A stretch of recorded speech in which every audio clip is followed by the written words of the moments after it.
So, game number 4, as all Utopia Coliseums are in RLCS these days. Well, all Utopia Coliseums in... wait, did I go... I think I accidentally turned that to like 5% speed. Not sure how, but here we go. I was just like, that noise is peculiar. It's already Justin getting one save on the board. The fact he lands on the backboard there is key to preventing a follow-up attack from Faze. It's really good defense by Justin already. We're going to be watching his POV for the entire game, just to see how this one went down between two of the best in NA, two of the best in the world. NRG, of course, went into this event struggling after a very poor performance in the regional number 1 of this split. Faze had a 3rd place finish in regional number 1, so everybody already expecting them to be a favourite for London. And they still are a favourite for London. I mean, Faze, after last weekend's RLCS regional, are sitting 4th equal with Space Station Gaming in the overall standings, and importantly, a 100-point lead over 6th place NRG. So in order for NRG to leapfrog either Faze or Space Station, they would need to get at least 2 rounds further, maybe 3 rounds further in the competition. So absolutely in Faze control whether or not they make it to London. It's still, of course, in NRG's hands as well. I think if they win it, they're guaranteed to make it, so they could just go ahead and do that. Because if they win, then it's not possible for all of NV, Faze, and SSG to all finish within close enough distance to remain ahead of them. At least one of them would drop down underneath. Yeah, that's why this regional 3 with a more 3 regional per split format is very interesting, with a more brutal format like double elimination. When you have formats like Swiss or groups into single elim, you don't often get struggling top teams, and going into the last event, usually all the top teams are kind of confirmed or nearly confirmed, whereas this time around hardly anyone's confirmed. Just G2 and, well, V1 are essentially confirmed as well, because they should be able to get 1 or 2 wins without too much difficulty. A match point for NRG here, of course, as I'm sure many of you guys are aware. Faze having a real problem against NRG. I think it's mental. I think NRG are inside their heads, and we know, of course, that these two teams have got a little bit of beef, although they don't really make it public very often. It's clear that they both really want to beat each other, and I wish they would make that animosity towards each other, sorry about the pause, a little bit more public. It's always really exciting to watch teams who trash talk each other, but NRG have never been a team who trash talk anyone. And I think Faze, well, First Killer sometimes would low-key trash talk people. AJ not so much, unless he's streaming and he's just, again, low-key trash talking. Typical never. But yeah, they're never a team, or never two teams who really say too much about their opponents. To be honest, it does help take the pressure off them, but of course, as Rock League fans, we always selfishly want teams to put their own best interests aside and just talk a whole pile of trash to make things more entertaining. So NRG have been trying a new playstyle recently. Well, they've not really been trying to completely change their playstyle, but they've been trying to incorporate more physicality into their offense. They've been trying to incorporate more physicality, I think, into their recoveries as well. So you'll often see demo pathing, if you want to call it that, instead of just boost pathing when players are going back towards their own half. Players are trying to get back into the game. When it comes to offense, both these teams, I think, have already got it figured out to a reasonably high degree. This match lasting as long as it does would maybe suggest that that's not the case, but I think this is definitely an anomaly. Both these teams are very good at passing the ball in the final third. They're both very good at making those solo plays in the final third.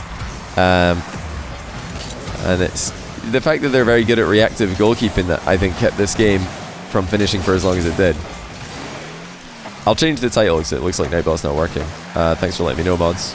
Appreciate that.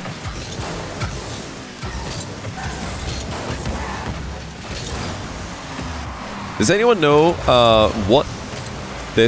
where this overtime ranks in the all-time worldwide longest OTs? I know that there were at least 2, I think 3 overtimes that were longer than this one in EU RLCS. There was a couple of there was definitely a BDS overtime. 4th or 5th. Yeah, I think that's how I was going to guess myself. It's definitely top 5. It's got to be top 5. Might be 4th. Yeah, I think it's 4th, because what were the other ones? There was a BDS versus, was it Monkeys? That went 15 minutes? Then I think there was a BS Plus competition one. Or was there 2 BS Plus competition game overtimes? Oh wait, yeah, it was Galaxy Racer signed Monkeys. So BDS Galaxy Racer was 1. And then if I'm not mistaken, there was a BS Plus competition. That was the longest ever. Yeah, EU's had a bunch of these, just ridiculous overtimes. But I think this one, although it wasn't the longest overtime worldwide, was probably the most tense overtime because it had more on the line than any of the overtimes that went even longer than it. Namely, NRG's struggle in the first regional. The fact that they got eliminated so early just really meant they had to win this. If they lost in this match to Faze, yeah, they're looking pretty bad. It's Justin. Great air dribble there. Almost able to get the double on the goal line. I heard Roldays was accusing NRG of just playing in net, sitting in the goal and waiting for Faze to attack them, not pressuring. I think as he puts it, they're sitting in net singing Kumbaya. Is that what he says? I think that's what he says. I don't think I've exactly quoted him there, but something to that effect. But I don't think I see a lot of that right now. I don't think NRG have been overly passive. In fact, yeah, Justin thinking about ball pressure in there before realizing that the clear is going to go over the top of him. But yeah, in the past, I think both of these teams, particularly in the fall split, sat in the goal a bit too much, didn't pressure the ball as much as they do now. I think they've really improved in that. Even going into the winter split major, I think Faze ball pressure had already improved a ton. But NRG now after the winter major is starting to, I think, do that a lot better. Just surprising their opponents with breaks of rotation and staying on the ball instead of leaving to go get boosts in Narnia. Sitting in net, holding hands, singing Kumbaya. That's right. That's what he says. That's what he says. But personally, my prediction for the teams that are going to make LAN, the teams that are going to make the London Major, are the exact same teams that made the Winter Major. I think NRG do bounce back. Well, I think they've already bounced back. They already had that deep run. Went to Game 7 with version 1, who have also made a great comeback to form. And had it not been for Envy just having an easier bracket, in my opinion, then I think we would have had NRG going top 3. Yeah, Envy ended up easy bracket, already guaranteed top 3 just from the upper bracket performance. So NRG didn't get a chance to play them. I think had they played them, they would have beaten them this weekend. NRG, for me, were probably the 3rd best team in the event, but that's how double elimination works. Sometimes the 3rd best team can finish 4th if another team just gets on the other side of the bracket in uppers and forces two better teams to face each other in the lower bracket semi-final. I think NRG are going to make it. Oh, that's a great save, Justin, with the low boost pre-jump. Able to deflect the ball into the corner. That looked like it probably should have been game over. In fact, I won't rewind much, I promise, but I do want to see this shot from Sypical. Should this have been game? Probably. Yeah, that should have been game over. But still a good save by Justin.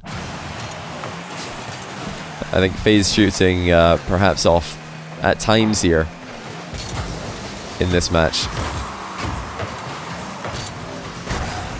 Flipper P92, thanks for the brand new Prime. And I think I said thanks to Holy Tears for 46 tier 1, but I appreciate it, man. Sypical scared to put it top bins.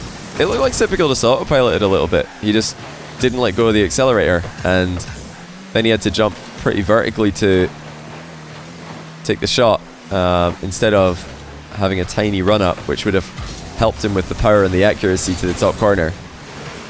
Something that lower rated players very often make the mistake doing is when they're waiting for a center ball to come through, they just accelerate at driving speed instead of taking a pause, stopping and holding position, wait for the center ball to come towards them.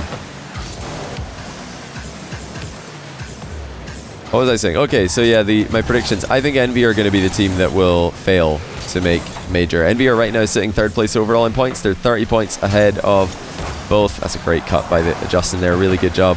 Yeah, they're sitting 30 points ahead of FaZe and SSG. That means that FaZe and SSG have to just finish 1 round ahead of Envy to overtake them, and NRG need to finish 3 rounds ahead of Envy. I think NRG are going to do it. That's my prediction.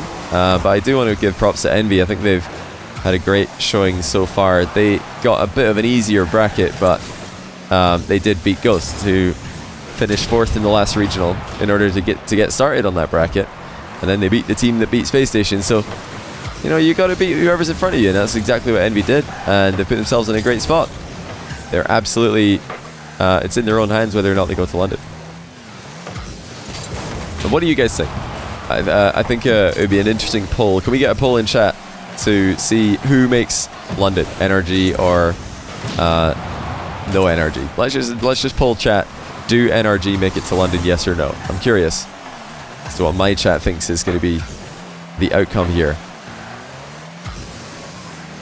Also interesting to point out again, I don't think that NRG have been just sitting in net for too much here in this match. I personally don't. I think they've been pretty active. I think NRG are, you know, doing their best to shut down any FaZe shots as early as possible, and a lot of the time FaZe are getting outplays on the NRG, but I mean, it's FaZe. What can you do? That's a great demo dodge by Justin.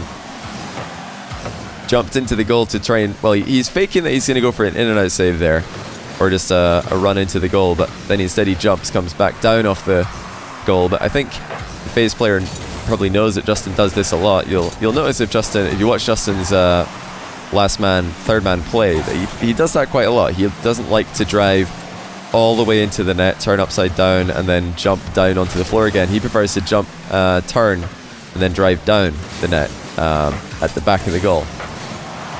Want to watch one more time here. Typical. Should he have scored a second time? Yeah, maybe. Why do pro players never just jump into the ball, by the way? Just a really quick pause here before we continue. Pros, very, very few pros just jump into the ball. Every time that they're in a doink position, they always flip. And I feel like if you just jump here, it's way better, right?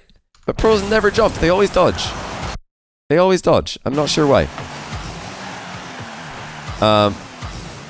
Not everybody, of course. We do sometimes see some pops, but it's not like the dodging really adds any additional power. When the ball's going past you that quickly, just jumping underneath it makes the ball go so quickly.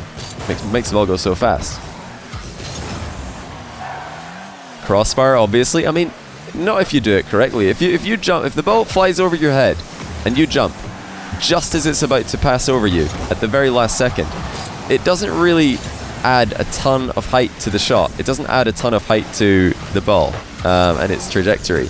It actually just propels the ball forwards almost, but really, really quickly. They never do it. You score that? Honestly, I back myself. I'm a doink main.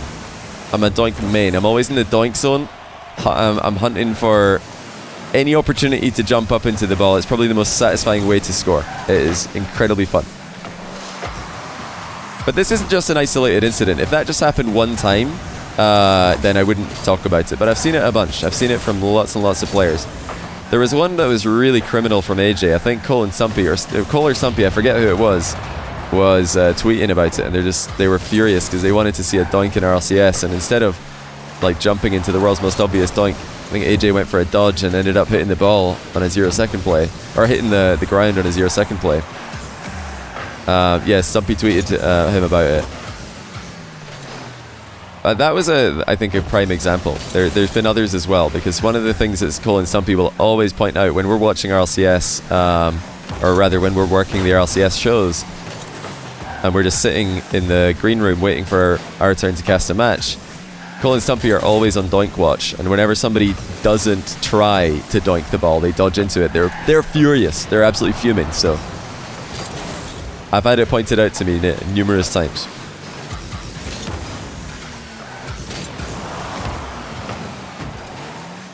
He jumped and it rocketed into the crossbar instead of just tapping the roof. Oh, did he hit the bar with that one? The AJ one? Did he hit the crossbar? I think I remember that actually. Yeah, he hit it. He jumped way too high or hard into the bottom of the ball.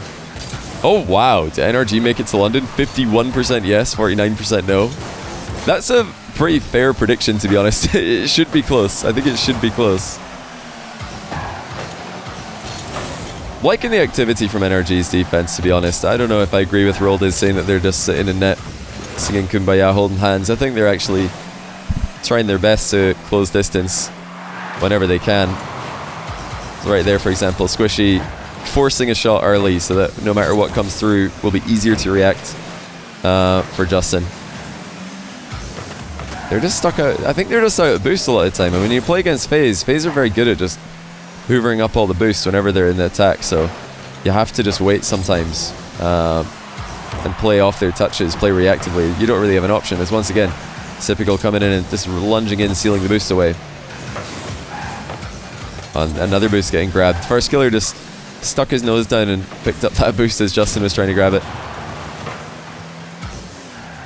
Roldiz is a Faze fan. Yeah, I think Roldiz is definitely someone who prefers Faze to NRG. This is fantastic by Justin. Great outplays. Oh, what a shot.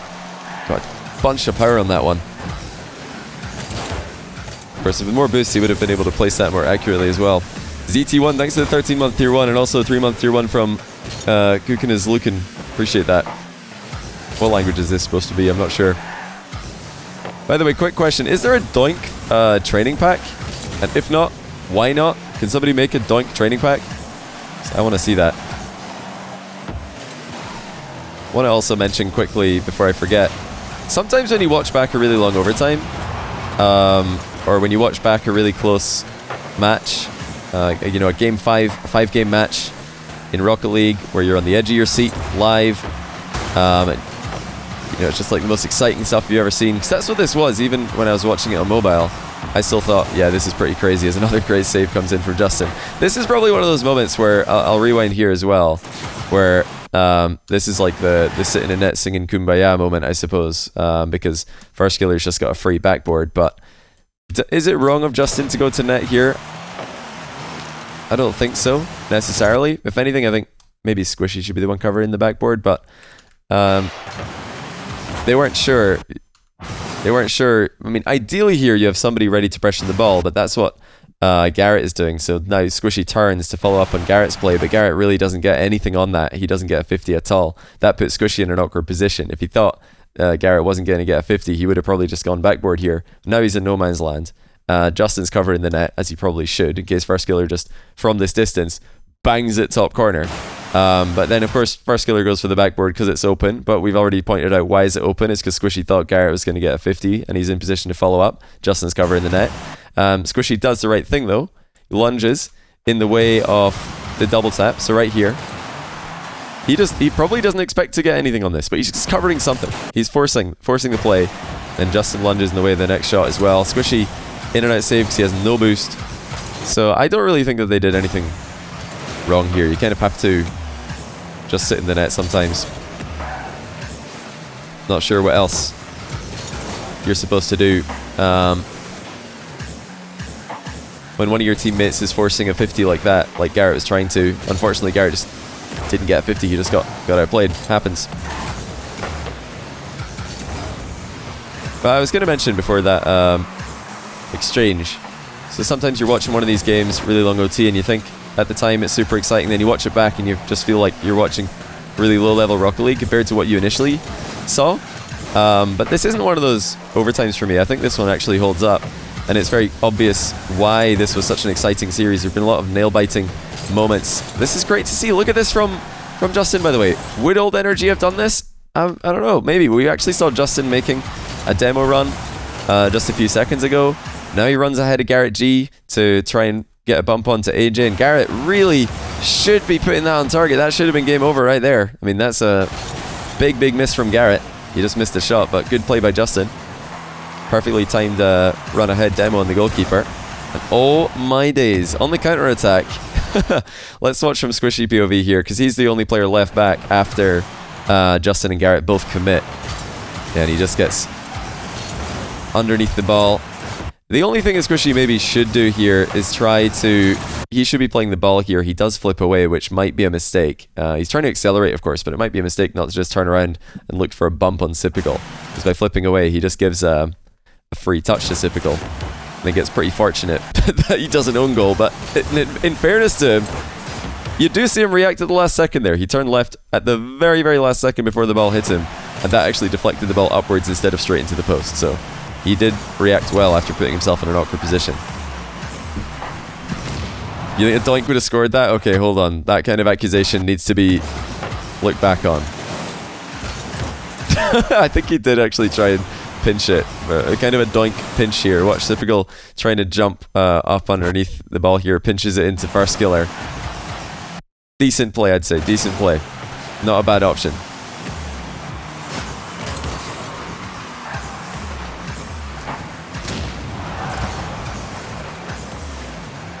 What do you guys think of the chat? Spam ones if you think that this overtime, after watching it back, holds up to the excitement of... Well, obviously you're not going to be on the edge of your seat right now. You know what happens, but does the quality hold up to what it looked like first time around? For me, I think it does. I think it's a very, very well played OT by both teams. I think a very well played series by both teams. Overall, of course, there were moments like that Garrett essentially open net miss, and Sypical's shot that he should have scored. I think there were definitely moments where both teams should have scored, but when you're playing for 20 minutes, there's probably going to be a should have scored moment at some point. This is a long, long game, but overall I've been very impressed with the pace that both teams were able to maintain. I'm very impressed with the activity of both teams. I think one of the main criticisms I've had for both FaZe and NRG throughout this season has been their lack of pressure on the ball and the amount of times that they just leave the ball to go get boost. But this hasn't really been a problem for either of these teams in this match.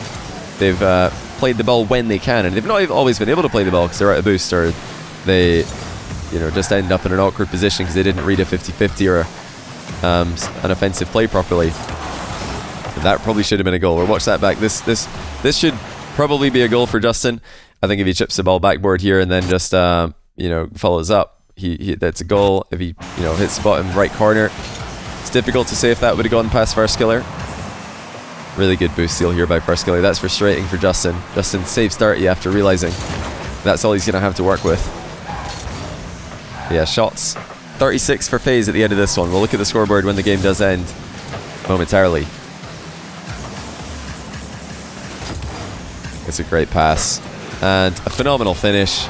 Did FaZe make a mistake here by not covering the infield pass? I think maybe, but again, after all this time, something's going to go wrong at some point. But this is definitely a play where you need to have infield pass covered. I mean, AJ going down the line here to recover is not gonna make him relevant in the play. Maybe recovering towards the middle of the pitch would be better here. Right now, AJ is just thinking about, I've got to get boost and get back into position.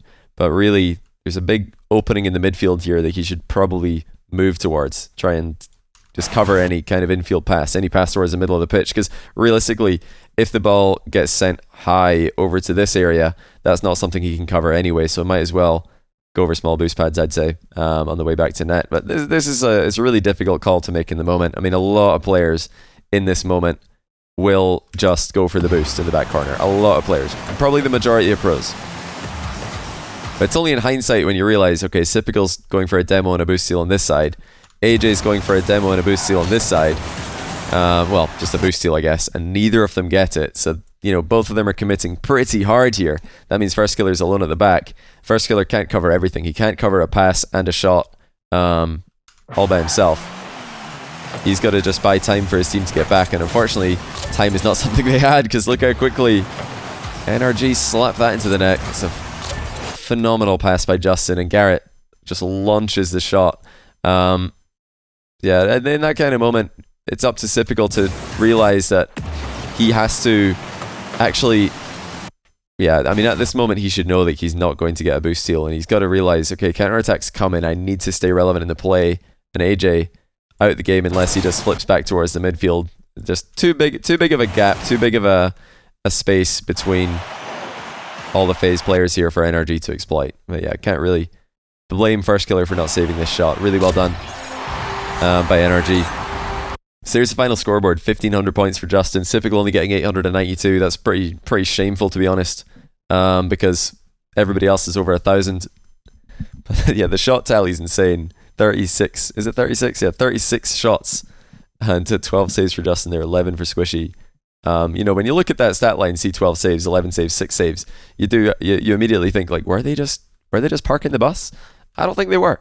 I think they made saves when they had to. Some of the pre-jumps were incredible. Some of the reads were incredible. They weren't waiting in the net for a lot of these saves, actually. They were diving in front of shots. They were cutting off infield passes and getting saves actively, not reactively.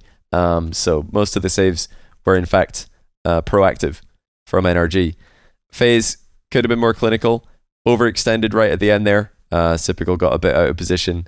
AJ wasn't able to get back into a relevant position quickly enough to help first killer. But overall, I think a well played game. When overtimes go on this long, it's rare to see two teams maintaining a level similar to this. We did see there was one. If you like watching long overtimes, I do remember that the BDS versus Galaxy Racer overtime from RLCS Season X had a really insane pace as well. Especially considering it was like a year ago now. And the game has advanced since then. So that's one I would recommend checking out. If I remember correctly, the other long overtimes, the other 15-minute-ish overtimes were not quite at the same pace, but BDS Galaxy Racer, definitely one to check out.